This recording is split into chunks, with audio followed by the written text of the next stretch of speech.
Galilea, año 27 después de Cristo.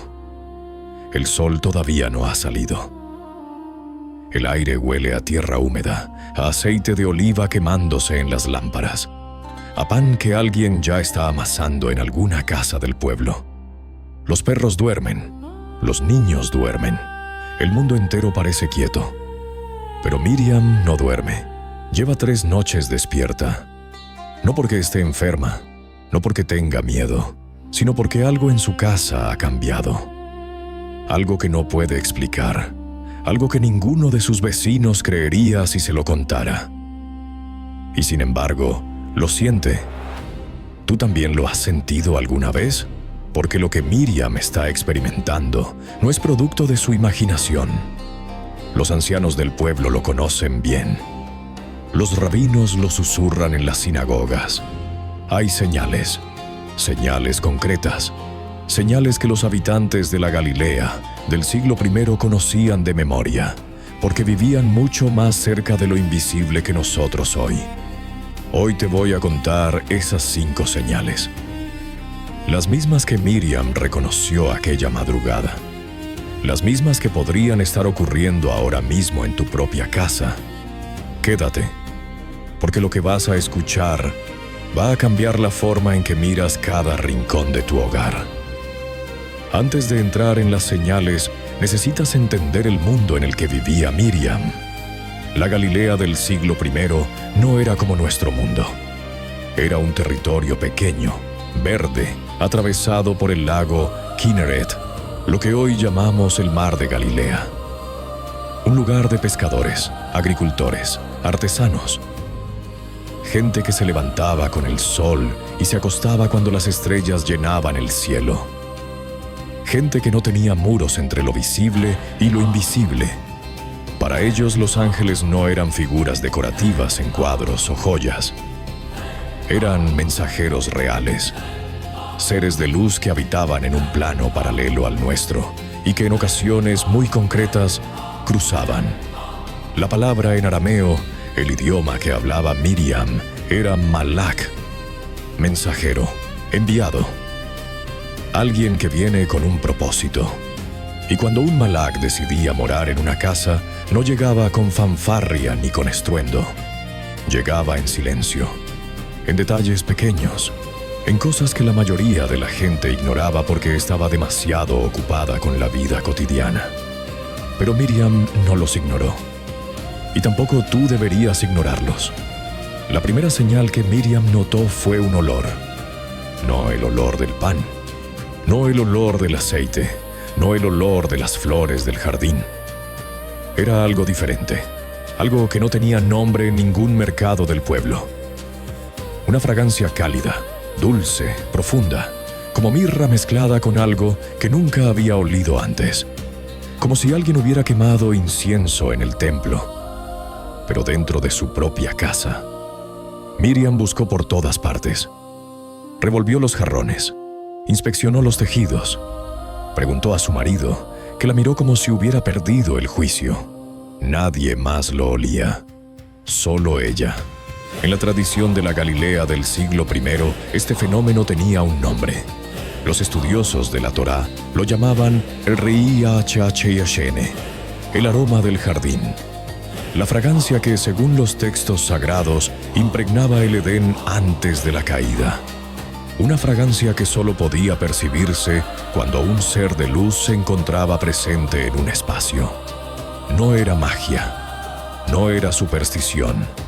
Era teología aplicada a la vida real, porque los habitantes de aquella Galilea creían que los ángeles traían consigo una atmósfera, una vibración, un ambiente que transformaba el aire de los lugares que habitaban.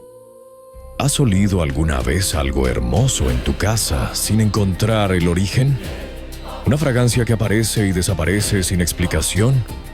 Un aroma que no corresponde a ningún objeto, a ninguna flor, a ningún producto que tengas. No lo descartes. Miriam no lo descartó. Y eso cambió todo. 2 noches después, ocurrió la segunda señal. Miriam estaba en el patio interior de su casa. ese espacio abierto en el centro que los galileos llamaban Hatzer, donde las familias se reunían al atardecer a comer y a hablar. La noche era fría. En Galilea, en invierno, las noches pueden ser heladas. El viento del norte baja del monte Hermón, cargado de humedad, y corta la piel como un cuchillo. Pero en un rincón del patio, cerca de la pared de piedra del este, el aire era diferente. Cálido, no como el calor de un brasero, no como el calor de los cuerpos reunidos. Era un calor suave, constante, que envolvía como si alguien invisible te pusiera las manos sobre los hombros. Un calor que no tenía fuente, un calor que no se explicaba. Miriam se quedó de pie en ese rincón durante mucho tiempo. Y mientras estaba ahí, algo ocurrió dentro de ella. El peso que llevaba en el pecho desde hacía meses, esa angustia sorda que la acompañaba desde que su hijo pequeño había enfermado, empezó a aflojarse. Como cuando aprietas el puño durante horas y de repente lo abres. No dijo nada, no hizo nada, solo estuvo ahí. En los textos de la época hay referencias a este fenómeno. Los rabinos hablaban de lugares donde la Shejiná, la presencia divina, había posado su luz. En esos lugares, la temperatura cambiaba. El ambiente cambiaba. Las personas que los frecuentaban experimentaban una paz que no podían explicar con palabras. Y los ángeles, como emisarios de esa presencia, llevaban consigo esa misma energía, ese mismo calor, ese mismo alivio. Piénsalo. ¿Hay algún rincón en tu casa donde te sientas especialmente en paz? Un lugar donde el peso del día se alivia sin razón aparente. Un espacio donde voluntariamente vas cuando necesitas calmarte, aunque no sepas exactamente por qué. Puede que no hayas elegido ese rincón por casualidad. Puede que algo haya elegido ese rincón antes que tú. La tercera señal llegó cuando Miriam por fin consiguió dormirse. Y lo que soñó no fue un sueño normal. Los habitantes de la Galilea del siglo I distinguían muy claramente entre dos tipos de experiencias nocturnas. Los halomot, los sueños ordinarios, hechos de fragmentos del día, de miedos, de recuerdos mezclados.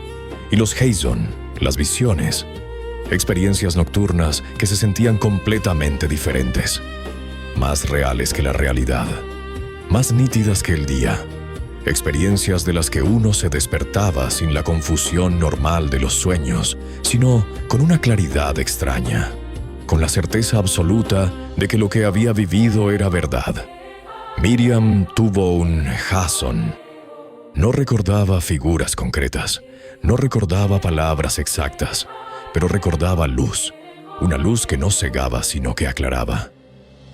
Y recordaba una sensación, la sensación de que alguien la miraba con una ternura tan profunda que la palabra amor no alcanzaba para describirla. Alguien que la conocía completamente, cada pensamiento, cada miedo, cada alegría escondida, y que a pesar de conocerla completamente, la amaba completamente. Se despertó llorando, pero no de tristeza. Esa es la tercera señal. Sueños que no parecen sueños.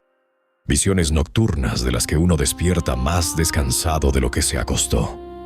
Experiencias donde la luz no quema, sino que sana.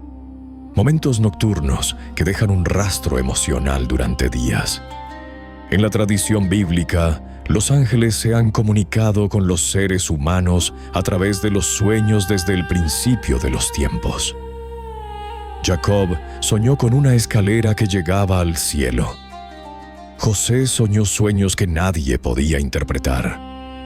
Los magos de Oriente fueron advertidos en sueños de no volver a casa de Herodes. Los sueños no eran ruido de fondo para los galileos del siglo I. Eran canales, frecuencias, líneas de comunicación entre este mundo y el otro. ¿Has tenido sueños que se sentían demasiado reales para ser sueños? Experiencias nocturnas de las que despertaste transformado, aunque no pudieras explicar exactamente qué había ocurrido? Sueños en los que sentiste una presencia amorosa y protectora que no pertenecía a nadie que conocieras. No los archives como fantasías de tu mente cansada. Puede que alguien estuviera intentando comunicarse contigo. El esposo de Miriam se llamaba Joseph. Era carpintero. Como muchos hombres en aquella Galilea de aldeas pequeñas, trabajaba la madera del sicómoro y del cedro. Hombre callado, práctico, poco dado a las visiones ni a las interpretaciones espirituales. Pero incluso Joseph notó la cuarta señal. Fue un día de mercado en Cafarnaún. Joseph cargaba vigas de madera en su carro, tirado por un asno viejo que conocía el camino de memoria. En una curva del camino, una rueda del carro cedió. La carga se desplazó. En condiciones normales, el peso habría volcado el carro entero, aplastando al asno y a Joseph con él. Era un accidente que habría matado a cualquiera. Pero el carro no volcó. Se detuvo en un ángulo imposible, como si una mano invisible lo hubiera sujetado.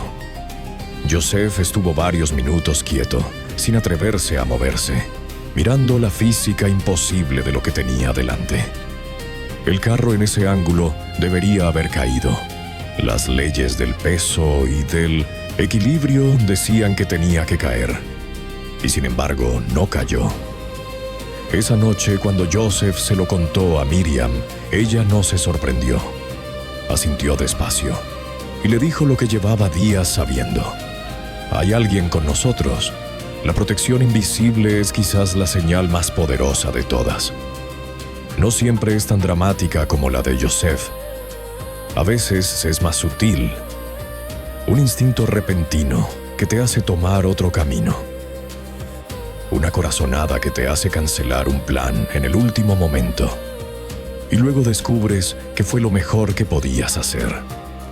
Una cadena de coincidencias que te protege de algo que nunca llegaste a saber que te amenazaba. Los habitantes de la Galilea del siglo I no creían en la casualidad. No existía esa palabra en su vocabulario espiritual. Lo que nosotros llamamos coincidencia, ellos lo llamaban Hashgaya, providencia, cuidado activo. La mano de algo más grande que se mueve en los detalles pequeños de la vida cotidiana.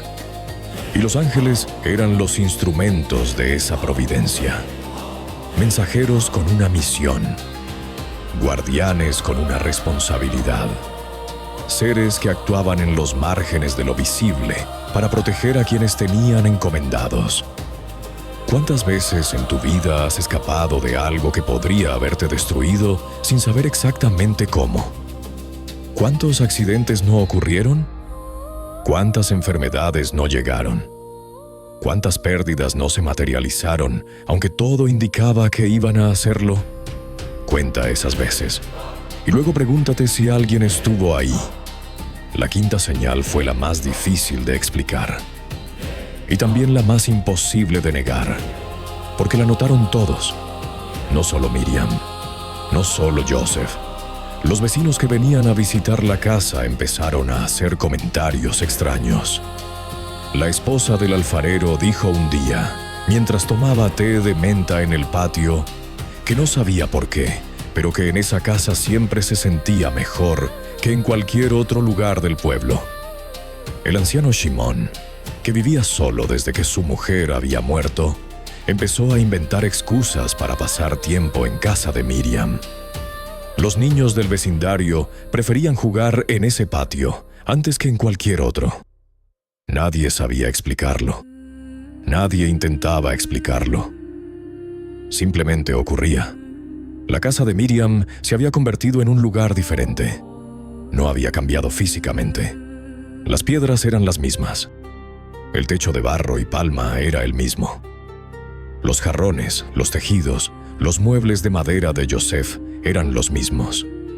Pero el ambiente era distinto. Había algo en el aire de esa casa que hacía que la gente se sintiera más ligera al entrar y más llena al salir. En la tradición hebrea, esto tiene un nombre muy concreto. Se llama Shalom Bayit, la paz de la casa. Y los textos sagrados enseñan que esa paz no es algo que los seres humanos puedan crear por sí solos, por mucho que se esfuercen. Es un don, una gracia.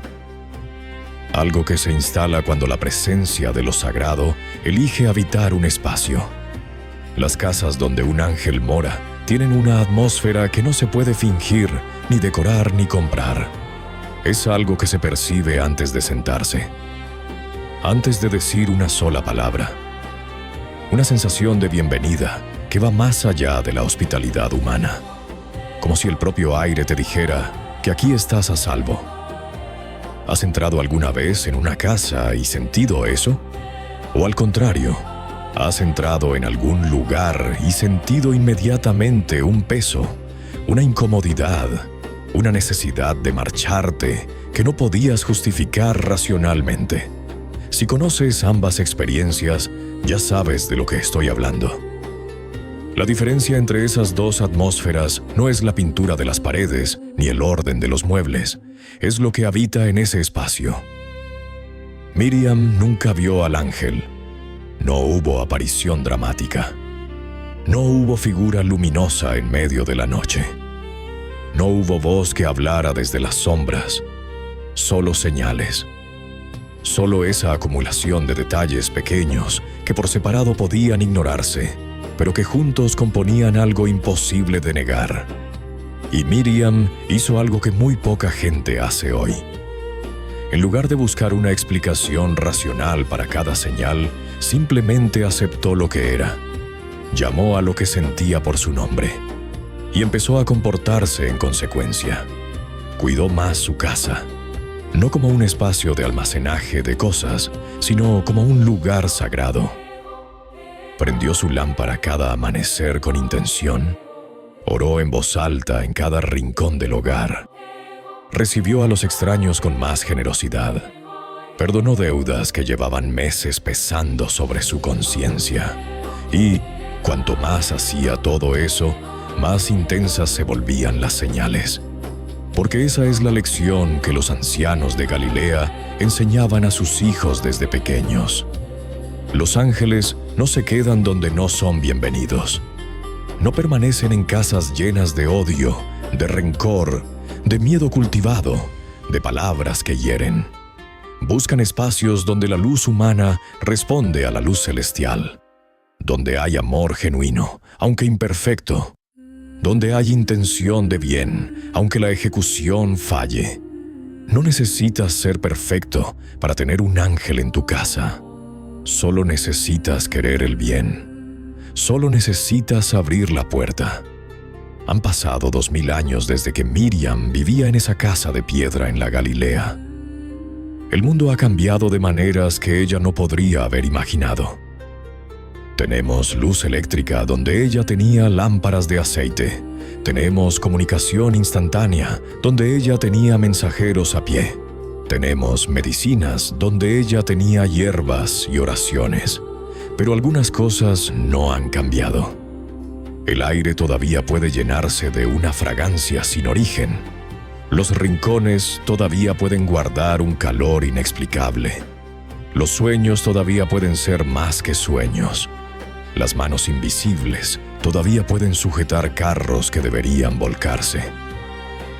Y las casas todavía pueden transformarse en lugares donde la gente se siente más ligera solo de entrar.